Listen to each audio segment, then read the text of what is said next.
coração. E como Jesus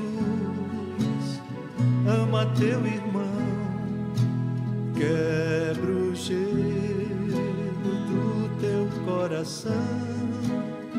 E como Jesus ama teu irmão, que bom. Minhas irmãs, meus irmãos, meus amigos, nós agradecemos a Jesus a oportunidade de estarmos aqui. Pedimos aos companheiros que tenham um pouco de paciência, porque semana passada, essa semana consecutiva, tem que se ter muita paciência realmente. É porque o nosso companheiro que viria hoje, ele está de férias, e nós viemos ocupar esse espaço hoje, enquanto o nosso irmão usufrui os dias necessários para o seu refazimento. A gente, ao ficar aqui na frente, olhar os companheiros, nós percebemos muitos rostos novos. Não só novos em termos de rugas de face, mas nós percebemos muitos companheiros que, pelo menos aos nossos olhos, são alguns companheiros que nós não sabemos do quanto tem envolvimento com o Espiritismo e do quanto sabem o que se fala aqui. A gente que fala quase sempre guarda a impressão que fala para alguém que sabe e compreende tudo aquilo que se fala aqui. Mas em determinadas horas nós estamos fazendo as nossas reflexões, estamos fazendo a nossa ginástica psíquica, mental, nós paramos e pensamos que não, que o Centro Espírita é uma casa religiosa extremamente aberta. A nossa instituição, eu já falei para os companheiros, ela parece uma rodoviária, porque é um entra e sai de gente que a gente às vezes não sabe quem é aquela pessoa que veio uma vez e que saiu e que nós não tivemos oportunidade de chegarmos até esse companheiro e conversarmos, até porque os companheiros são muito tímidos.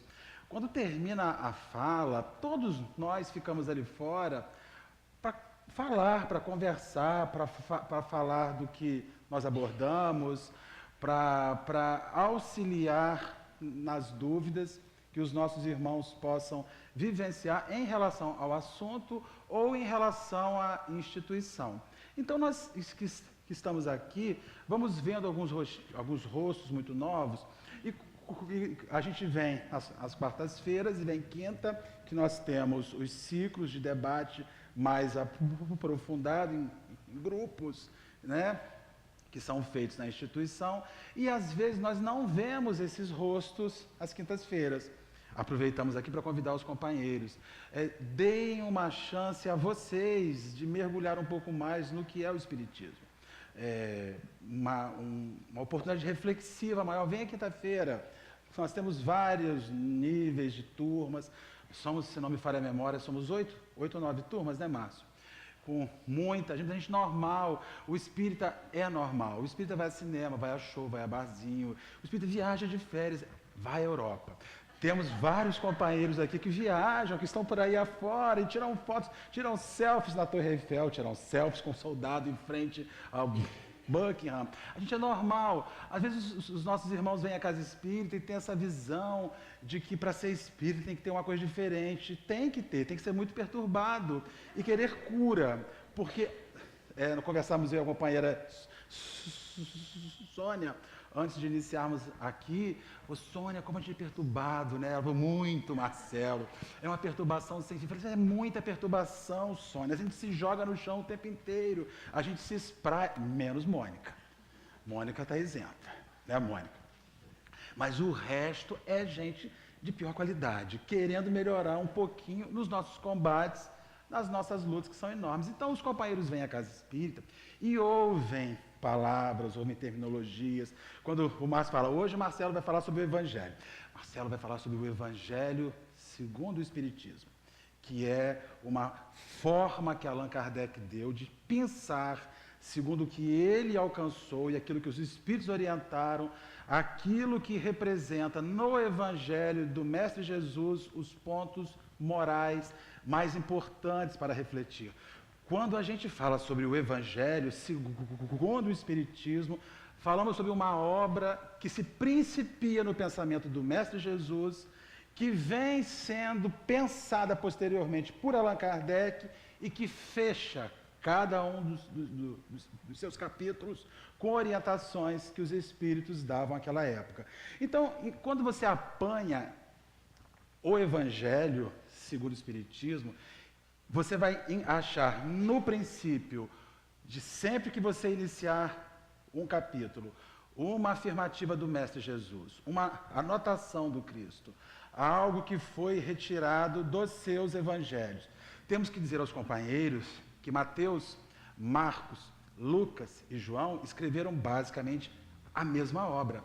E que quando você lê a Bíblia e lê na íntegra dos evangelistas, quase sempre você vai ver a mesma informação narrada por uma perspectiva própria de observação, considerando ainda que dos evangelistas, somente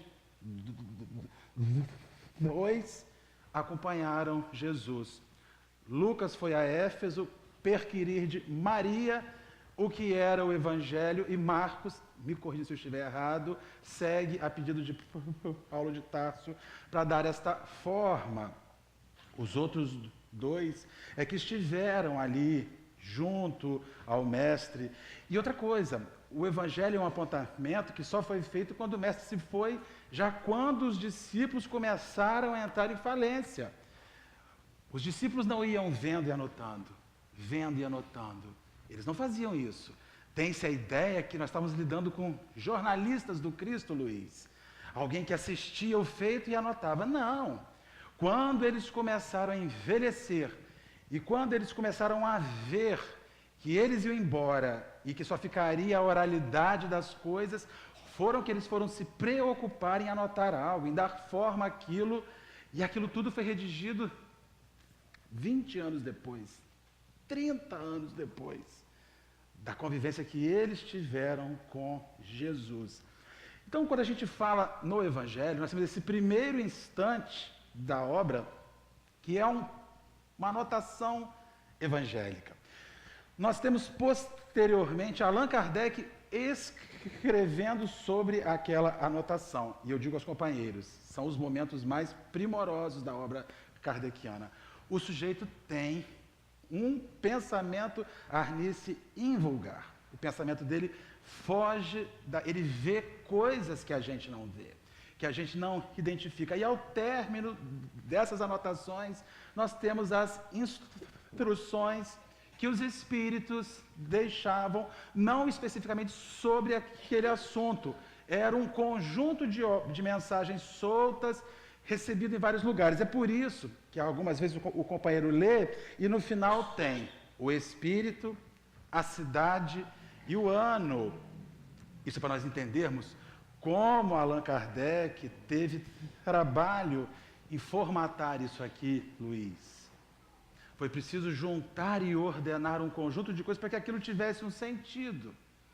E aí nós temos essas mensagens muitas vezes assinadas por determinados espíritos, e algumas outras vezes um espírito amigo, algo que não informa isso. Quem vem à casa espírita, quem tem o hábito de se envolver e se enfronhar com o pensamento espírita, vai descobrir na casa espírita que o importante não é quem assina a carta. O importante é o que a carta quer dizer. Existe um equívoco enorme, e nós hoje que recebemos informação muito rápida na casa da gente, por internet, por e-mail, por rede social, publica-se uma mensagem, assina-se ao término desta mensagem um nome proeminente, e por nós lermos aquele nome, nós imediatamente valoramos e damos àquela mensagem toda uma importância maior. Allan Kardec é um sujeito, em O Livro dos Médiuns, que ele vai se preocupar em afirmar para as pessoas e afirmar para nós. Ele não afirma isso para os espíritas, ele não afirma isso para os médiuns espíritas, mas ele afirma isso para qualquer pessoa que se preocupa com a verdade. Não se prenda em quem disse, prenda-se no que ele disse, prenda-se naquilo que ele quer dizer. E nós, utilizando esta orientação para as questões do espírito, podemos muito bem apresentar essa orientação para as nossas vidas humanas. Nós nos preocupamos muito mais com a pessoa, quem nos falou, do que efetivamente o que nos falou. Às vezes um nome brilhante fala algo extremamente inútil, e a gente registra aquilo, e às vezes pessoas anônimas estão nos orientando e nos insuflando e nos estimulando com bons pensamentos e boas ideias, mas porque é João, José, Maria, a gente ignora. Allan Kardec, então, nos informa isso. E por que nós estamos falando isso? Porque o capítulo que vamos abordar hoje fala sobre o Espírito de Verdade, que é um termo, um nome que nós já escutamos diversas vezes na Casa Espírita, o Espírito de Verdade. E quem é esse Espírito? O que é esse Espírito de Verdade? Allan Kardec escreveu a sua primeira obra, deu forma, aliás, à sua primeira obra, o Livro dos Espíritos, aqui enfechando a ideia básica, a origem do que é o Espiritismo que nós realizamos hoje, que nós fazemos hoje. Mas sobraram muitas informações, sobraram muitas ideias que não só não foram inseridas aqui, como da mesma forma não estão em o Evangelho segundo o Espiritismo, não estão na Gênese, não estão no Céu e no Inferno, nem estão em O Livro dos Médiuns, essas outras obras que fecham a codificação, mas que ainda assim sobraram algumas informações que não tinham uma importância máxima, que só iria servir para aumentar o volume da obra. Assim sendo, ele optou por fazer outros meios de chegar a esta obra. E aí então surge a Revista Espírita, que ficou cerca por 16 anos, recebendo mensagens que eram úteis, mas que de certa forma falavam sobre assuntos mais específicos, que certamente serviria para amplificar a obra kardeciana, mas não mudaria muito a sua forma. Nós temos um livro chamado Obras Póstumas. Obras Póstumas, como o nome fala, quando Allan Kardec morre aos 69 anos de idade, deixa uma viúva, Amélie Boudet, e esta senhora recebe um conjunto de apontamentos. Esses apontamentos estavam ali, ela começa a dar forma àquilo e edita a obra póstuma, ou seja, uma obra que vem com as anotações de Allan Kardec posteriores à sua passagem, à sua desencarnação. E ali, ele tem uma anotação muito interessante. Naquela época, quando ele começou a visitar os ambientes, não podemos dizer instituições espíritas, porque elas não haviam, eram ambientes, muitas vezes festivos, onde as pessoas se reuniam para celebrar, tendo naqueles espíritos que estavam ali um motivo de circo que rejubilava aquelas pessoas que estavam ali. Numa daquelas visitas, em 1856, em março de 56, 25 de março de 1856, praticamente um ano antes de surgir o livro dos Espíritos, ele vai a uma reunião, ele visita uma reunião e ali apresenta-se um espírito que naquela época todos os espíritos, segundo ele afirma, segundo Amélie Boudet afirma, naquela época todos os espíritos eram chamados de espíritos familiares. Aqueles que não tinham algum apontamento sobre os seus nomes eram chamados espíritos familiares. E ali se comunica um familiar, um espírito familiar de grande enlevo, e Allan Kardec fazia naquela época algo que há uma certa dificuldade nas instituições hoje em fazer, que é perguntar ao desencarnado como ele se chama. E ele, então, aproxima-se um espírito, se comunica com o espírito, e ele consentirá em dizer-me quem você é, e ele diz o seguinte: para ti, chamar-me-ei a verdade. Olha, é uma doideira, né? Como é que você chama, Sandra? Olha, pode me chamar de verdade, que eu aceito, né? Para haver uma entidade, para haver um espírito que se afirme a verdade, nós estamos lidando ou com o pior dos obsessores que existe, Helena, ou a gente lida com o espírito que realmente tem autoconsciência do que é e do que faz e do que tem para realizar ali. E ele diz o seguinte: e eu virei uma vez por mês, por 15 minutos, estar com você. O sujeito tinha ocupações, assim. Ele viria uma vez ao mês, por 15 minutos, um quarto de hora, como ele fala, por um quarto de hora, responder às suas dúvidas. E vou estar junto a ti, fazendo todo este acompanhamento. Aí ele avança dizendo, porque Allan Kardec era um sujeito, o cientista é chato. Todo homem de ciência, ele precisa mergulhar profundamente para ter as respostas, para obter as respostas. Ele segue dizendo assim, e você animou na Terra alguém especial, alguém renomado que esteve entre a gente? Ele responde, finalizando, já te disse, para ti eu sou a verdade. Isso quer dizer discrição. Nós não estamos aqui para puxar sardinha para algo, nós estamos falando sobre um conceito de verdade.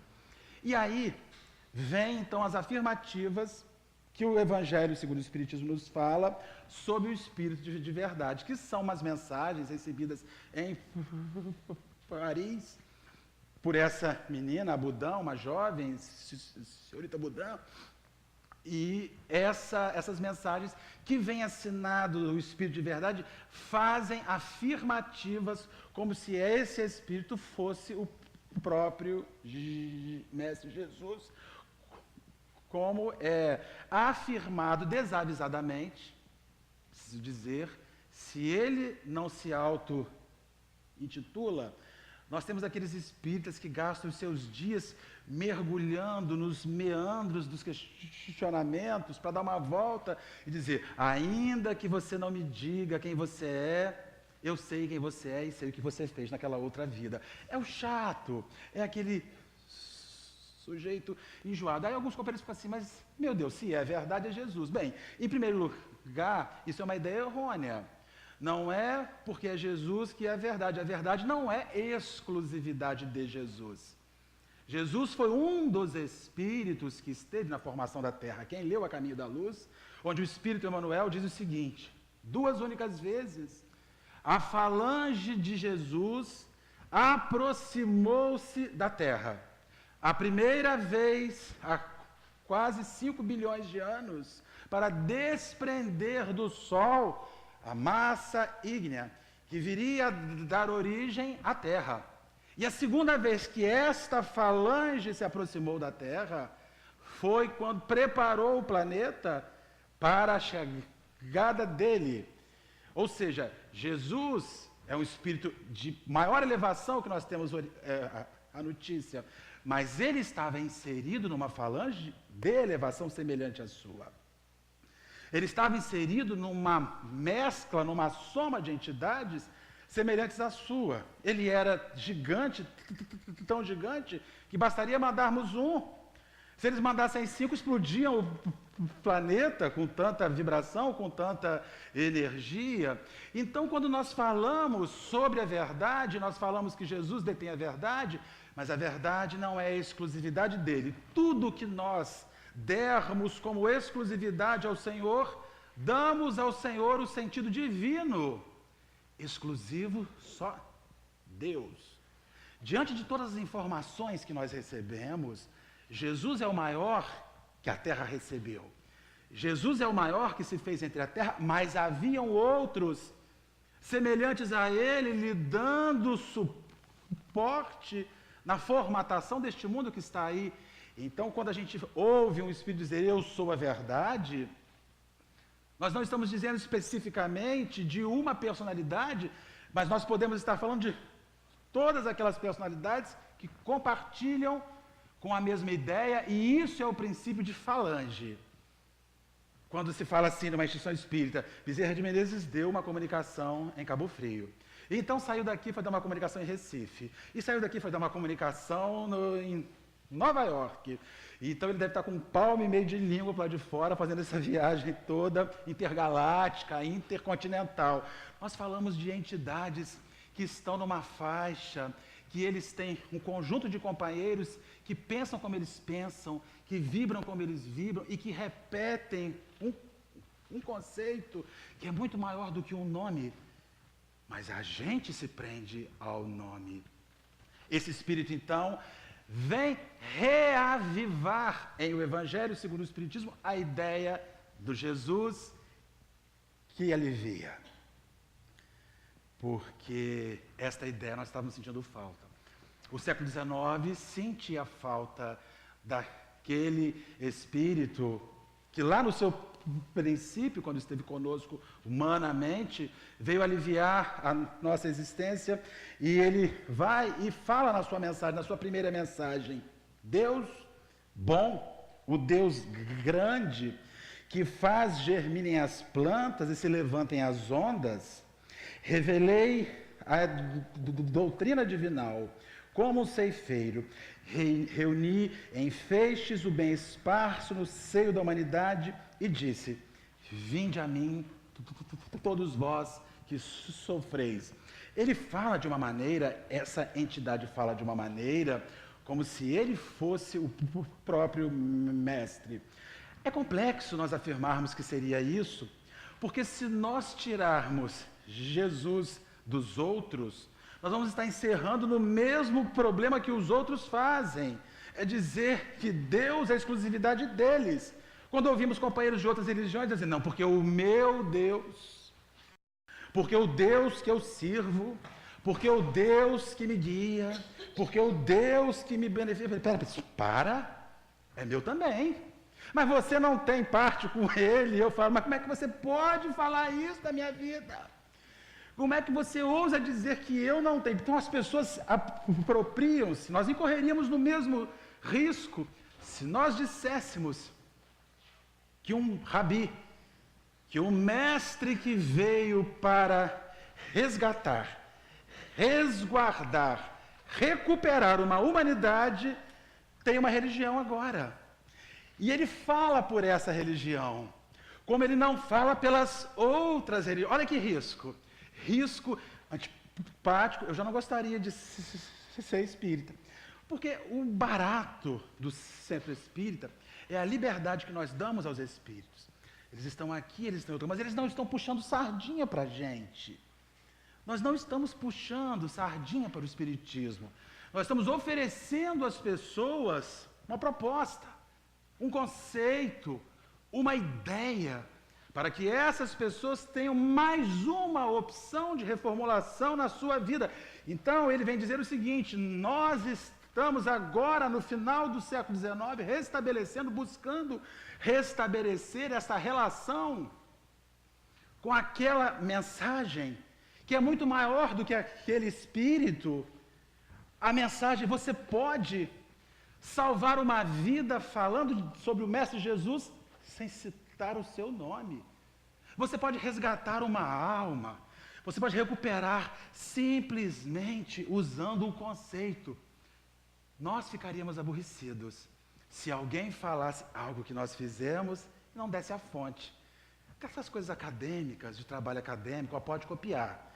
Só tem que dizer de onde veio. O mestre não está lá muito preocupado em que a gente fale do seu nome. É por isso que as pessoas que não acreditam em nada, mas fazem o bem, valem mais do que aquelas que acreditam nas coisas todas do universo e não fazem nada com esse bem.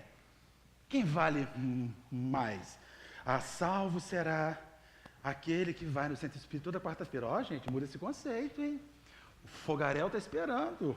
E o pior é que ele pode ser lá em cima, né? Lá embaixo não, o fogaréu que é em qualquer lugar. Mentira, o fogaréu da alma, da consciência, das consciências endividadas, que receberam e não fizeram nada com aquela afirmativa. Mas ingratos, os homens afastaram-se do percurso reto e largo que leva ao reino do Pai. Enveredaram pelas ásperas cenas da impiedade. E aí nós vamos ver o Espírito de verdade fazendo uma relação e fazendo um chamamento sobre para onde a gente foi quando a vida ficou melhor. Esquisito, né?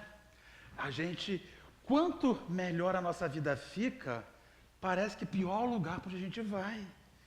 Quanto mais fácil, mais plena, mais farta, mais acertada ela é, sobra energia para a gente jogar fora.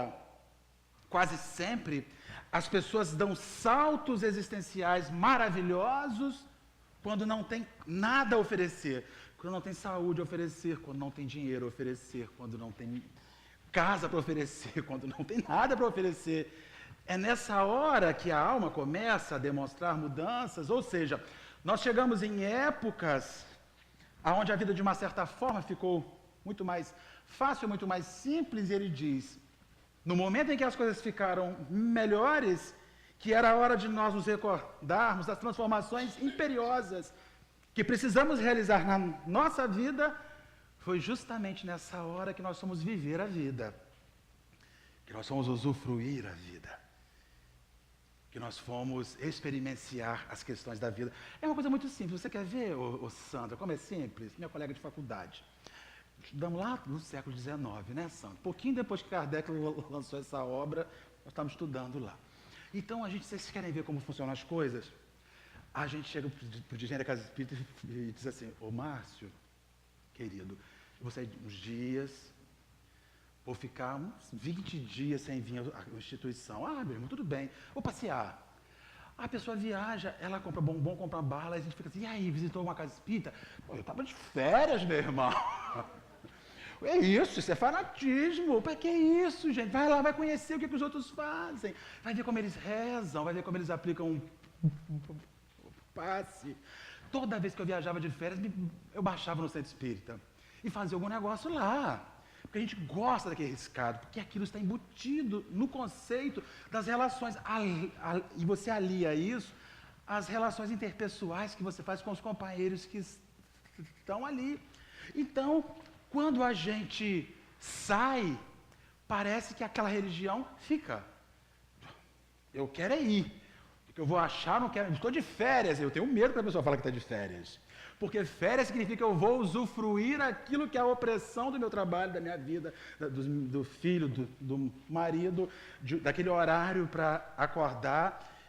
Então, assim, a gente não consegue conduzir na gente o ideal que nos sustente, nem quando sai. Eu vou lá na Casa Espírita, vou pegar um endereço na internet. Vou lá, será que tem? Ó, Centro Espírita hoje tem R$1, igual a moeda de R$1. Aonde você chega, você vai achar um negocinho lá. Se é aquele dia que você chega, você gasta aquela mesma 1 hora que você gasta aqui lá, vivencia uma experiência, vê as coisas, gera às vezes um problema para o presidente do Centro Espírita, porque volta e fala assim, Márcio, lá eu vi uma coisa que eles fazem diferente daqui, nós podíamos tentar, pronto, é um problema. Mas esse problema é bom, porque isso estimula, isso ajusta as mudanças que nós precisamos realizar. Segue ele dizendo, homens fracos que compreendei as trevas das vossas inteligências, não afasteis o facho que a clemência divina bota nas mãos. É uma coisa complexa que ele está dizendo. Nós, na medida que nós começamos a receber a luz irrita a gente, perturba a gente, incomoda, é uma coisa esquisita. Apaga isso aí que está claro demais. De manhã, né? Alguém abre a janela, o sol, fecha isso aí. Isso é uma reminiscência do seu período de sombra na caverna, escondido lá embaixo. Ao invés de a gente falar, deixa o sol chegar, deixa o sol brilhar, a gente surta e manda fechar. Fecha isso aí que eu quero ficar na sombra. Isso é tão sério que se nós nos apercebêssemos que sempre que a gente entra em depressão, em melancolia, o nosso maior inimigo é o sol. A gente quer ficar trancado em casa, janela fechada, não queremos ver a luz do sol. Para o depressivo, o primeiro remédio chama-se sol. E o segundo remédio, lambada de mar gelado na Praia do Forte. Porque um sol com a lambada de mar gelado na Praia do Forte, quando aquela água bate em nós, no sistema nervoso da gente, o choque descarrega no seu organismo e essa descarga magnética rompe, às vezes por horas, os vínculos que você possa ter com o espírito obsessor. Você sabia que muitas vezes só você ir a um banho de mar, tomar aquele choque gelado. O seu organismo reage e aquela energia, porque é um processo energético. Você tem um vínculo energético que assimila em você pela sintonia que você oferece. Quando você toma aquele sol, toma aquela água fria, quase sempre, aquilo oferece um choque elétrico e desprende a entidade sofredora. Aí você volta para falar assim, me fez tão bem a praia. Aí você fala assim, amanhã eu volto. Mas amanhã ele segura você e fala, não, você não vai voltar amanhã não. Me deu uma preguiça. E a gente acha que isso é só preguiça, quando às vezes é alguém dizendo, não, não volta não. Aqui eu te manipulo, eu gerencio o seu psiquismo, no quartinho fechado, na TV a cabo, ali, aumenta o volume abaixo, cala a boca aí fora. Você é senhor da sua própria obsessão. Você cuida disso. E quando você sai e experimenta essa frequência energética, então a luz assusta a gente, e ele vai dizer a nós aqui que a gente precisaria vencer. E aí ele fala, Flávio, uma daquelas frases que a gente repete o tempo inteiro no Centro Espírita, é nessa mensagem, na primeira mensagem, no item 5, Espíritas, amai-vos, eis o primeiro ensinamento, e instruí-vos, eis o segundo.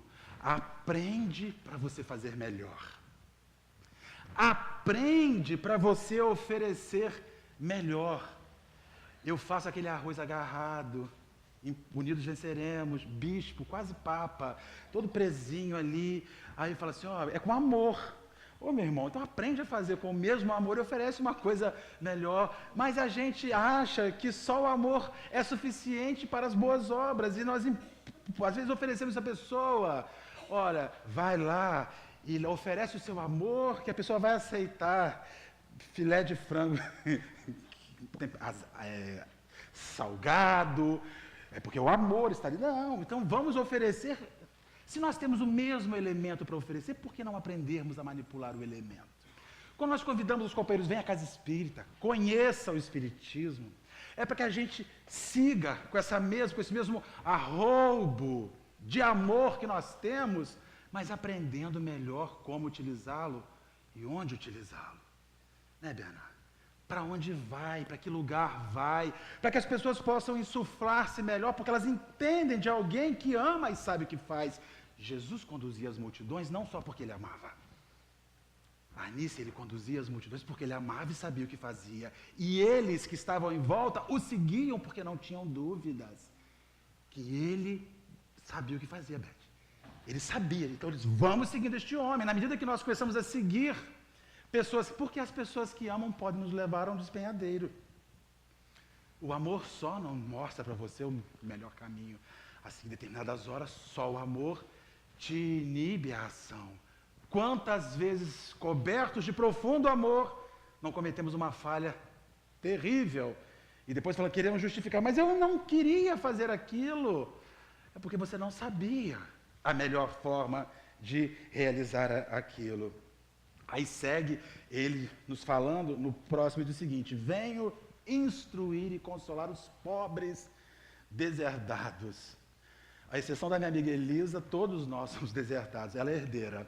Então, assim, nós estamos aqui porque ele veio nos propor uma proposta, uma consolação diferente para que a gente encontrasse um sentido distinto da nossa vida.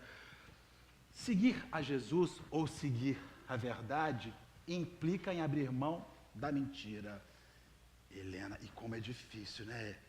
Porque nós queremos fazer a coisa certa, mas no meio dos nossos acertos nós vamos enxertando um conjunto de situações erradas. E aí, como é que você consegue fazer a verdade se em meio a toda a verdade que você quer, Alexandre, é mentira, não dorme não, Alexandre. Em meio a toda a verdade que você quer, a mentira está ali. Isso Allan Kardec nos fala, quando ele fala no Livro dos Médiuns sobre as mensagens, ele diz o seguinte: nós preferimos recusar 9 mensagens verdadeiras do que aceitarmos uma única falsa. Ou seja, não há verdade que você me mostre que a gente aceita, se para aceitá-la, precisamos permitir uma mentira junto dela. Porque uma laranja ruim, ela vai estragar todas as outras laranjas ruins que estiverem no mesmo cesto. Uma maçã podre faz o mesmo, e nós vemos na natureza, na força da natureza, a força filosófica das nossas relações. Se nós tivermos muitas verdades, e nesta verdade uma mentira no meio, esta mentira contaminará tudo o que está inserido ali. Então o Espírito de verdade nos propõe a verdade. Mas a verdade assusta, porque fazer o certo implica em não compactar mais com o errado. E Mariazinha, quando você para de compactuar com o errado, você fica a sós. Porque as pessoas que estão erradas em volta não enxergam mais em você o modelo de cumplicidade de equívocos. Quando a gente vem para a casa espírita, e isso assusta profundamente a proposta que ele nos fala, nós viemos dar libertação pela verdade. Mas é a verdade plena, mas eu não estou pronto para a verdade plena. Enquanto você não viver a verdade plena, meia verdade não te liberta. Te alivia, mas não te liberta, porque nós vivemos recorrentes. Tem aquele dia que você sai cheio de si, cheio de Deus. Passados 2 dias, Deus vai embora de você. Porque aquilo não era uma autenticidade plena que você vive, era um conceito, uma proposta. Então ele vem nos falar, venho dizer-lhes que elevem a sua resignação ao nível de suas provas, que chorem, porquanto a dor foi sagrada no jardim das oliveiras, mas que esperem, pois que também a eles os anjos consoladores lhes virão enxugar as lágrimas quando você adotar a verdade para a sua vida. Na terra, a primeira resposta que você vai ter é a dor. Não se iluda. Você pode ter júbilo interno, mas o que vem de fora não é bom. Você tem os adversários dentro de você, fora de você, que vão ficar o tempo inteiro dizendo, Helena, você não é essa. Conheço você, Helena. Lá daqueles tempos no Nova Iguaçu, eu sei de onde você veio, eu sei o que você é. Mas eu não faço mais isso, Carlos. Adotei uma proposta diferente, quero uma ideia diferente. Isso que você viu numa época, não existe mais em mim. Ou se existe, está amortecido, porque eu descobri um conceito novo que vai mudar a minha vida. Então eu vou chorar agora essa incompreensão social. É estranho, meus amigos. Quanto melhor a gente fica, menos o mundo entende a gente. Não compreende. Mas como que você disse, pode fazer isso? Olha o que está nas mãos da sua mão, não quero mais. Como que você não faz mais? Não quero mais, não compete mais a minha existência. Quanto melhor a gente ficar, mais a gente chora nesse planeta. E isso só, a informação, a instrução vai expandir a nossa consciência para suportar e entender que a vida plena não é aqui. Que aqui é uma fase que vai acabar a determinada hora. Então ele vem dizer, chegará uma determinada hora, e essa hora não vai ser aqui, em que você vai viver, vai ter a sua alma acalmada. E vão dizer, valeu, Érica, que bom que você chegou, venceu. Agora, vamos passar por uma outra fase, um outro instante, uma outra oportunidade. Nada fica perdido no reino de Deus, de nosso Pai. E os vossos suores e misérias formam o tesouro. É ruim ouvir isso, gente. Porque a gente não foi feito para sofrer. Pelo menos a gente acha, né? Dizer que suor e que miséria que a gente tem. Miséria da alma, que os nossos sofrimentos viram as moedas que vão nos enriquecer no reino dos céus. Aí o cara vai dizer assim, mas não dá para aproveitar um pouquinho agora. Jet ski, sei lá, uma coisa, eu não posso usufruir, nada, é tudo dor. Não é dor, à medida que você reconhece o que você quer de verdade, o que você precisa de verdade. Então ele nos fala que as suas misérias, seus sofrimentos, suas dores, serão o tesouro que te esperam numa outra etapa. E segue dizendo: em verdade vos digo, os que levam os seus fardos e assistem aos seus irmãos são bem amados meus, bem amados da verdade. Aqueles que auxiliam, que socorrem, que amparam, mas não é o que socorre, que ampara, que está na casa espírita, não, hein, gente? É aquele no meio da rua que veio em cima de você para te pedir alguma coisa, você assustou e saiu correndo. Era aquele ali, quando você vinha para cá, para a casa espírita, que chegou aquele sujeito que a sua amiga ligou desesperada, disse assim: eu estou desesperado, vou fazer uma coisa ruim, ela só me liga às 9h30 quando eu voltar, espero que a sua coisa ruim espere até lá. Aí quando você chega em casa, vem a notícia: ó, sabe, fulana morreu, tirou a sua própria vida, mas nós tínhamos uma urgência de vir para a instituição e não tínhamos uma urgência com o nosso próximo.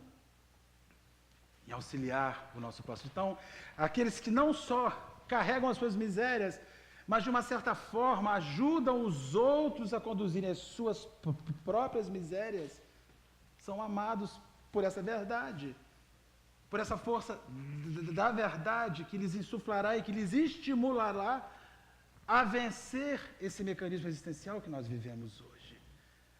A ideia é: a gente vem para a religião para não sofrer.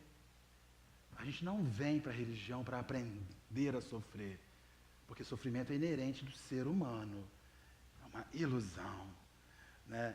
Tanto que se usa a frase: quanto mais eu rezo, mais assombração me aparece. E tem gente que ainda fala assim: ah, eu antes de ir para a religião, eu não tinha problema nenhum. Cheguei lá, apareceu tudo.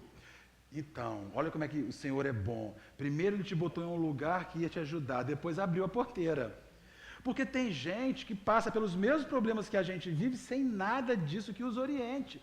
Você já imaginou sofrer sem ter algo que te oriente, que te mostre o porquê da sua dor?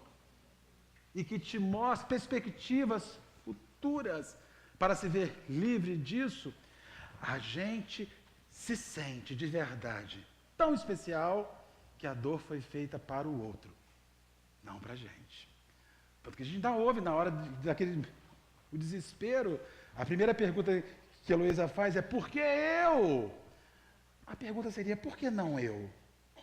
O que tem em mim que distingue, que me dá distinção de não sofrer as adversidades da vida? O que faço eu de tão especial para que eu me isente das lutas, das doenças, das enfermidades, das agonias, das angústias? Por que não eu? Na verdade, diante de um sofrimento, não seria legal, interessante perguntar por que eu, mas seria interessante se perguntar: por que não eu? Por que só com o outro? Ainda tem aqueles espíritas exclusivos das reuniões públicas, que quando saem daqui ou quando veem um jornal, aí vê lá o bandido que estuprou, que roubou, que fez tudo de ruim, e fala assim: está vendo? Tanta gente boa morrendo, e uma desgraça dessa continua aqui. Isso é desinformação religiosa. Nós não estamos na Terra para livrarmos de pessoas ruins. Nós estamos na Terra para transformarmos pessoas ruins em pessoas melhores. Estamos na Terra para reformatar pessoas. E outra coisa, companheiros, quando você fala: o desgraçado não morre, aí ele morre, Marcelão. Aí ele volta a ser o filho, porque o processo de reencarnação é esse, o espírito zanzan é com você mesmo, pá. Aí o cara já te odeia desde 2 aninhos de idade, chuta sua canela, olha para sua cara com ódio. Aí, que no fundo a alma dele fala: desgraçado, eu estava vendo você pelo Jornal Nacional do outro lado, dizendo: tem que morrer. A gente quer resolver os problemas extirpando e não com a verdade. E quando você resolve um problema tirando, você não usa a verdade, você usa a mentira.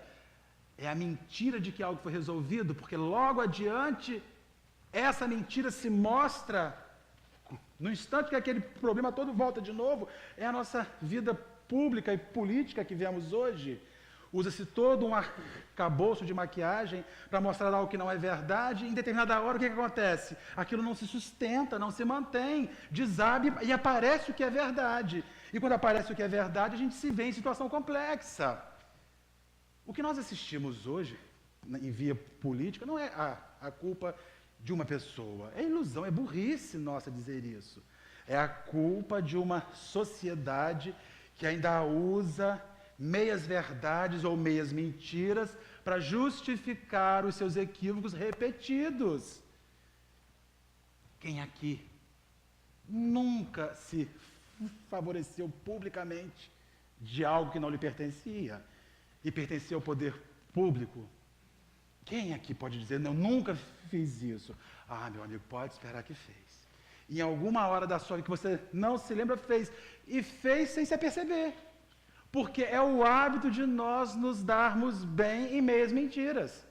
Ou em meias verdades.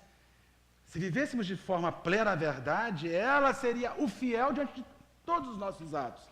Vou fazer algo. Espera aí. É justo isso? É correto isso? Não fere a ninguém? Não ofende a ninguém? Então nós vamos fazer.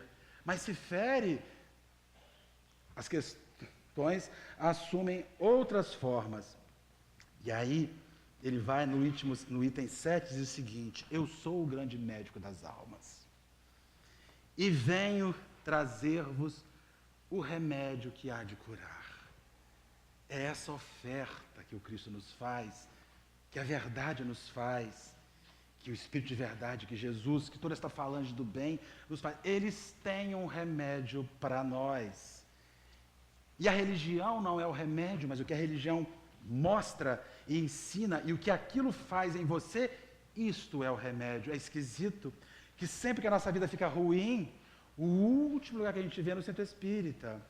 Fulano sumiu, encontra com fulano, Gouveia. Você sumiu do centro, Marcelo, artrite, artrose, má digestão, problema com Mariazinha, problema com o Manel, problema com a loja, problema com todo mundo, não dava. Não, é aí que tem que dar. É aí que Jesus é o grande médico das nossas almas. Mas este médico, na perspectiva que nós visualizamos, Jesus não é médico, ele é lixeiro. Nós chamamos ele para limpar as sujeiras que nós fizemos. Então você cria um conjunto de equívocos na vida, você cria uma soma de erros na sua vida, e quando tudo fica muito ruim, aí você fala assim: Senhor, tira isso da minha vida. Seria como dizer ao lixeiro: amigo, pega esse lixeiro todo aqui que nós vamos consumindo, não fomos vendo o que foi dando. Às vezes faz isso, né? Você come, rasga sujeira.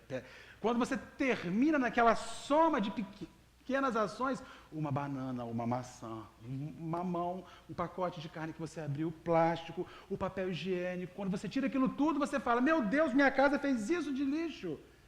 A nossa vida ela é assim. Nós não cometemos grandes, mega equívocos. É um errinho aqui, uma calúnia aqui, uma falácia ali, um ódio demonstrado ali, um acesso de vaidade, um acesso de orgulho, um acesso de egoísmo. Quando você vê, existe um fardo que explode na sua existência e vira uma doença maior. Aí nós chamamos Jesus como chamamos a Secaf. Vem tirar o lixo aqui da minha porta. Aí a Secaf leva para algum lugar que a gente acha que é mágica, né? Aí um dia o INEA vai e fala assim: a água de Cabo Frio, potável, está imprópria para consumo. Isso é um absurdo, né? Não, é o seu lixo, é o seu lixo, é o seu lixo, que você foi jogando ali fora e foi para aquele aterro e virou alguma coisa. Parece que o problema é da prefeitura. Quando o problema é a soma das nossas práticas, sem nos aperceber. Alguém pergunta para onde vai o seu lixo? A gente fala assim: graças a Deus o lixeiro passou. Agora, se ele tirou dali e jogou no outro lote 2 ruas depois, eu não estou nem aí, eu quero que saia da minha porta. A nossa relação com Jesus é a mesma. Senhor, para onde vai o problema não me interessa, mas tira ele daqui. Só que ele volta a recompor-se. Então, Jesus, o médico, é aquele que faz medicina profilática. Faça assim, que assim evita. Faça assim, que assim não acontece. Tente agir assim para evitar que esse mal. Nós temos o hábito de procurar médico quando aparece dor. E quando alguém vai falar assim: eu vou ao médico hoje, você tem alguma coisa? Não, eu vou lá fazer uma consulta de rotina. Lá vai você procurar uma doença. É natural, você vai lá avaliar seu organismo. As nossas relações com o mestre são relações médicas profiláticas, ou deveriam ser. Jesus, eu estou aqui hoje porque eu preciso avaliar a minha consciência. avaliar a minha língua grande, avaliar o meu olhar, que é muito malicioso, avaliar a minha audição, que ouve o que não é devido, o que não é justo, avaliar as minhas mãos, que prendem muito mais tempo fazendo o que não é bom, o que não faz nada, do que fazendo realmente uma obra que seja boa para alguém. Esta visão que o Espírito de verdade nos mostra, Jesus o médico, não é Jesus que limpa as nossas feridas, por um motivo simples. Não foi Ele quem as colocou em nós. Não foi. Não foi Jesus quem te adoeceu. Você adoeceu porque não zelou, utilizando a mensagem de Jesus, a profilaxia que evitaria o mal que você tem. Aí o cabra adoece, vem para a casa espírita e fala assim: eu tenho fé em Deus, eu tenho fé em Bezerra de Menezes, tenho fé em André Luiz, Emanuel, Irmã Sheila, tenho fé em todo quanto é espírito. Aí narra que eu vou ficar livre do seu problema. Comece ficando livre do que gerou o seu problema. Sabe por quê? Senão você fica livre do seu problema e daqui a pouquinho acontece o quê? Ele reincide, ele volta.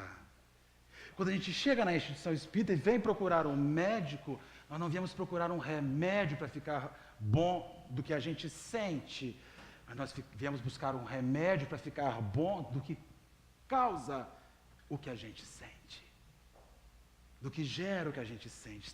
Vivemos no universo da Novalgina. Estou com febre, 40 gotas de Novalgina. Aí a febre baixa. Aí daqui a pouquinho sobe de novo. Mais 40. Não, febre é infecção. A Novalgina você usa para baixar a febre, mas tem que procurar um médico para saber o foco da infecção.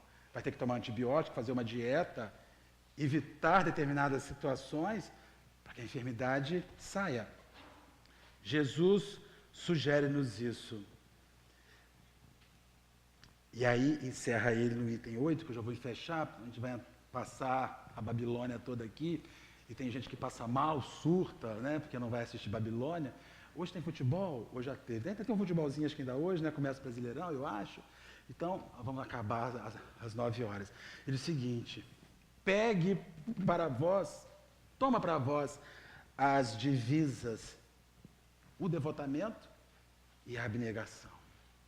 Devote-se a algo e seja abnegado, seja menos exigente. Se tiver que exigir algo, exija de você, não do teu próximo. Ofereça-se ao bem para que o bem faça algo por você e com você. Ofereça-se ao bem, dê-se ao bem, dê-se a verdade e permita que a verdade ela venha de alguma sorte reformular os nossos propósitos existenciais.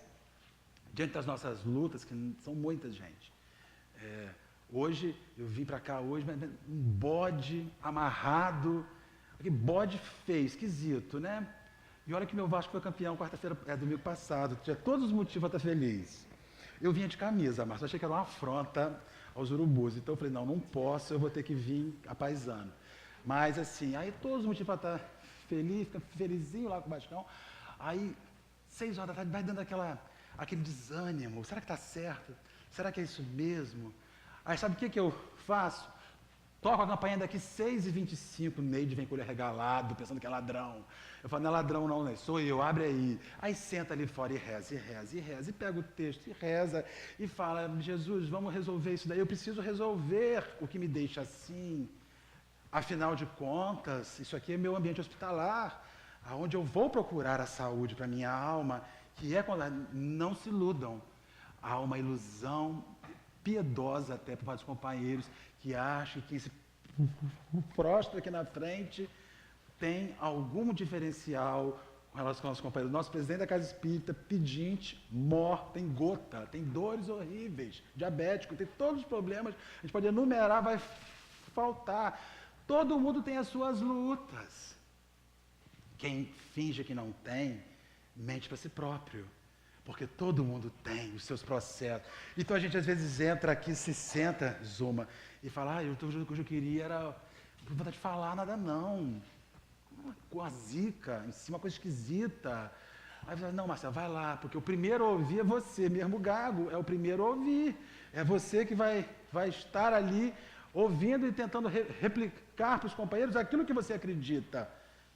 Ainda que você não faça a integralidade do que está aqui, mas busca de verdade esses mecanismos que refazem as almas cansadas, que são as nossas. Nós estamos todos no mesmo barco. Não esqueçam nunca disso.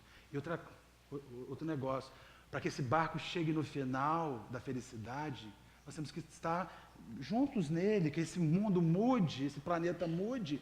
O mundo é esse barco. Nós temos que estar ajudando, porque se nós não mudarmos, não ajudarmos, nós vamos deixar esse barco, vamos estar em barcos de outras esferas, que não acho que seja o melhor para a nossa vida, já que muitos vieram de outros lugares, de outras etapas. Então, o Espírito de verdade, que vem nos falar a verdade.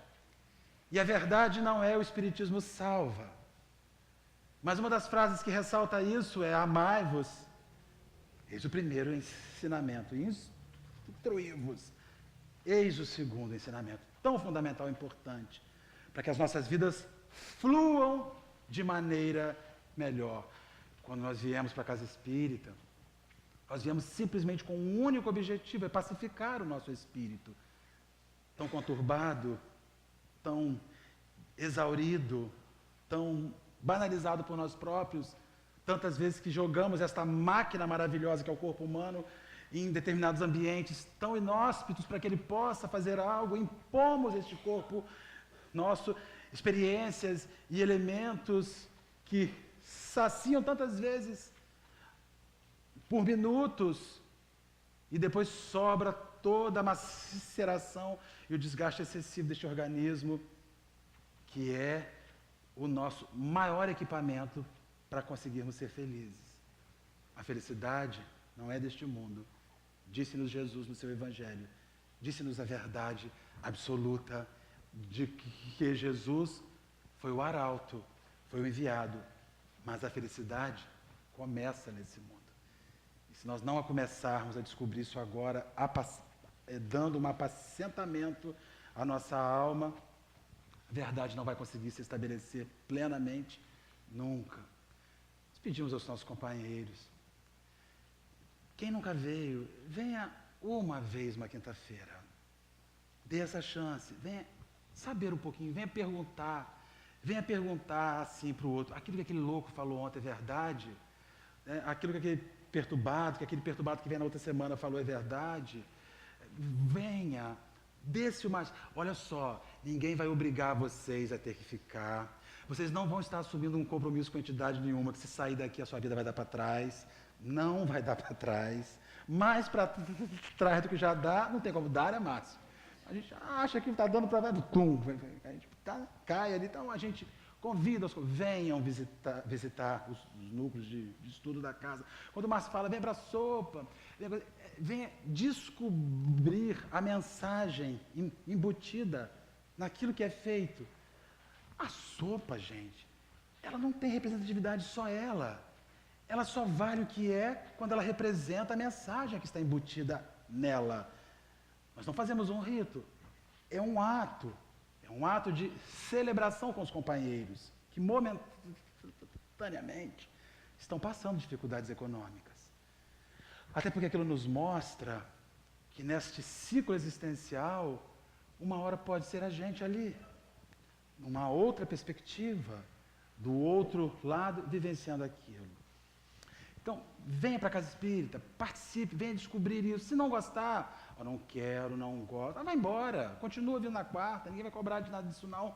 Só que eu sinto necessidade de insistir, não por nós termos números, porque nós já temos um número muito bom, nem sei nem se vai caber todo mundo que nós gostaríamos, mas é uma oportunidade que a gente espera dar aos companheiros de descobrir um outro aspecto do espiritismo, a instrução espírita. Suei, hein? Gordo é um problema, só passa vergonha. Olha. Gordo e gago é muito problema, é muito bullying, gente.